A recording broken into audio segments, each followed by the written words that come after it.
डोळे च दोळ गोविंद चापे च मधुसूदन रथे तु वामनं दृष्ट्वा पुनर्जन्मं न विद्यते। जय जगन्नाथ जय जगन्नाथ जय जगन्नाथ। मु जगन्नाथ अष्टकम दास बा डॉक्टर जितेंद्र कुमार परिड़ा आमर इस्कन भक्ति वेदांत आश्रम सुंदरपदा तरफ एवं श्री जगन्नाथ धाम पुरी आमर व्हाट्सएप ग्रुप तरफ आपण मानू समस्त को आगामी रथ यात्रा महामहोत्सव उपलक्षे हार्दिक अभिनंदन एवं शुभेच्छा। जहाँकि शास्त्र वर्णना करा जायछि जी भी जदि थरे भी रथरे से कला बामन को दर्शन करती ताले से 84 लक्ष जीवजनी जन्म मृत्यु जो चक्र अच्छी जन्म मृत्यु चक्र संपूर्ण भाव उद्धार पाए। संसार रे जेते यात्रा अच्छी ता भितर रथ यात्रा होची सबुठु आश्चर्यजनक यात्रा। जेते भी आपण यात्रा देखिथिबे सब यात्रा रे आपण देखिबे भगवान तांकर पत्नी सहित थांती किंतु एही यात्रा रे कोटी ओडियांक मौड़मणि कालिया शांत बलियार भुज कोटी कैवल्यनाथ मणिमा महाप्रभु जगन्नाथ तांकर बड़ भाई बड़ ठाकुर बड़बाड़ सामंत बलभद्र भगवान को एवं भौणी सुभद्रा को सांगर धरी रथ यात्रा रथ यात्रा तो वर्णना पुराण शास्त्र में वर्णना कराई केमिति रथ यात्रा हेतिला। जेतेबेले द्वापर जुगरे भगवान श्री कृष्ण कथा दे आसीथिले मु मथुरा को जाउछि मोर सेठी किछि काम अछि तापर मु अल्प किछि दिन परे पुनर्बार ब्रज को फेरि आसी किंतु भगवान जाइथिले आउ फेरी नथिले। मिति अनेक वर्ष बीतिछि जेतेबेले कुरुक्षेत्र युद्ध भूमि रे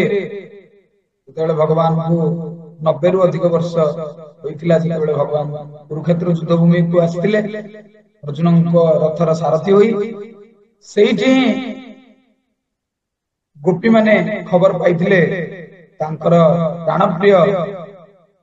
श्री कृष्ण वर्तमान कुरुक्षेत्र युद्ध रे उपस्थित से जाइथिले समस्ते भगवान को सेठी दर्शन करे किंतु सीए जो गोपबालक रूप में दर्शन करी आनंदित होइथिले किंतु वर्तमान आउ सेठी गोपबालक रूप में कृष्ण नाहंती से अत्यंत शोभनीय राजकीय वेश गोपी माने भाबिले ये हम कृष्ण ये राजा है जैसे भूली आइछे। तो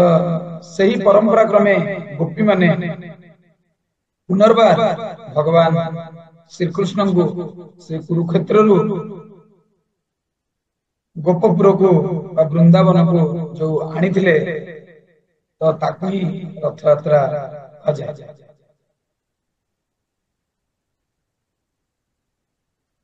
कहुए। 5000 रु अधिक वर्ष बीती किंतु रथ यात्रा पुनर्बार से अनुसार रथ यात्रा अत्यंत आनंदर यात्रा। तो समस्ते यही दिन को अपेक्षा करते से दिन आसीबो भगवान निज रत्न सिंहासन छाड़ी निजर वैकुंठ धाम को छाड़ी निजर पिला दिनर गोलक वृंदावन धाम को जीवे जोटा कि भगवान कह जाए रत्न वेदी जन्म वेदी को जीवे। तो आमर समस्त आपण माने जानिथिबे नीलांचल को कह जाए वैकुंठ धाम आउ आमर गुंडीचा मंदिर जो क्षेत्र रे अछंती तांको कह जाए सुंदरांचल बा सेटा वृंदावन धाम। तो भगवान वैकुंठ धाम रो कर्म क्षेत्र रो कर्म वेदी जन्म वेदी को यात्रा करिथि। तो आसंतु समस्ते आमे माने एही महोत्सव रे निजको नियोजित करिबा। अनेक प्रकार उपाय अछि ई उत्सव रे निजको नियोजित करिया पय। नवदा भक्तिर कथा मध्ये वर्णना करा जायछि भजन कीर्तन। तो एही उत्सव रे अनेक संस्था जड़ित होता किए आंबुलांस सेवा जोगाए किए पानी सेवा जोगाए अन्य सेवा सब जोगाती आमर श्री जगन्नाथ धाम पुरी ग्रुप एवं इस्कन सुंदरपदा भक्ति वेदांत आश्रम तरफ आम प्रतिवर्ष आम भक्त मान खिचड़ी प्रसाद बंटन कर आपण मान साहाय्य सहयोग पूर्व भली रही ए वर्ष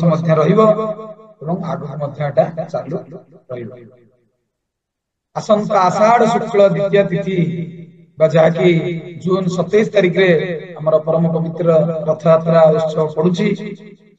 तो से उत्सव रे आपण माने निजको नियोजित करंतु तन मन एवं धन रे जो भक्त माने आपण माने चाहुचंती एही महान पर्व रे निजको शामिल करिया पय आपण एठी मोर नंबर दिया जायछि आपण हम सहित जोगाजोग करि परिबे एथिरे मध्ये बहुत सेवा अछि परिवार मणिया सेवा अछि रोसई सेवा अछि प्रसाद वितरण सेवा अछि एथिबई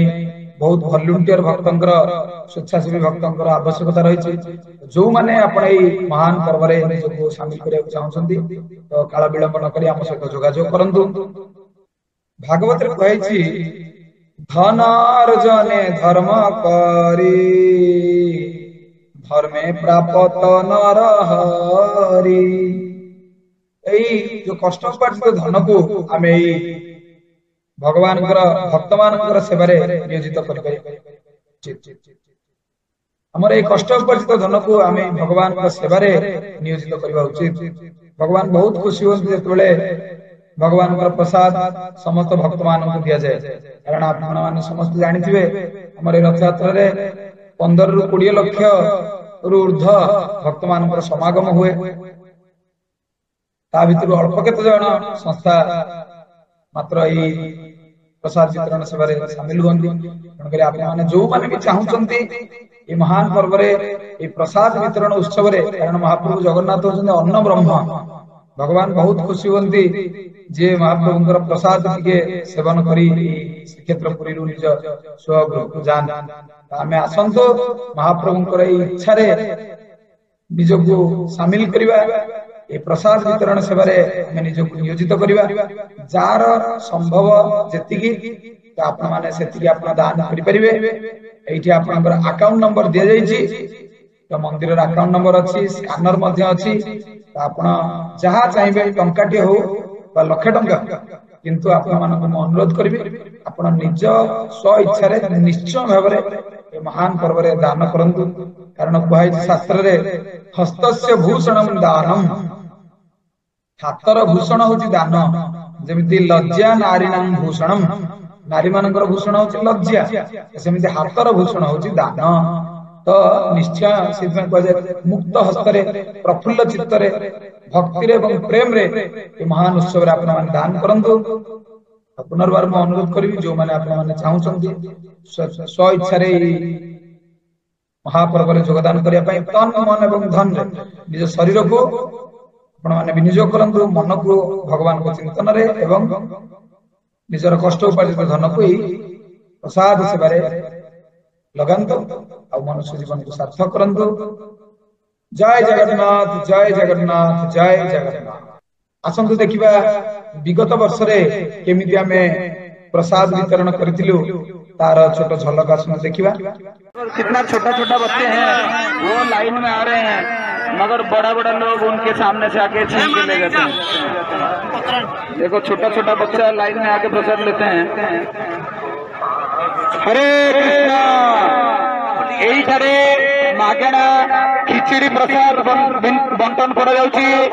आपण मान अनुरोध इस्कन मंदिर तरफ ये खिचड़ी प्रसाद आपण मैंने दयाकोरी आसतु अल्प टिके खरारे खिचड़ी प्रसाद पातु आ शक्ति संचय कर जगन्नाथ रथ को कृष्ण कृष्ण हरे हरे हरे राम हरे राम राम राम हरे हरे जय जगन्नाथ आपण मानक मागेणा प्रसाद वितरण कर खिचड़ी प्रसाद इस्कन मंदिर तरफ आपने दयाकोरी लाइन रे तो यही जमी आम पूर्व वर्ष आम प्रसाद वितरण करथिले ए वर्ष मध्य अनुरूप प्रसाद वितरण हबो अनुरोध आपण माने समस्ते प्रसाद वितरण उत्सव रे साहाय्य सहयोग करंतु।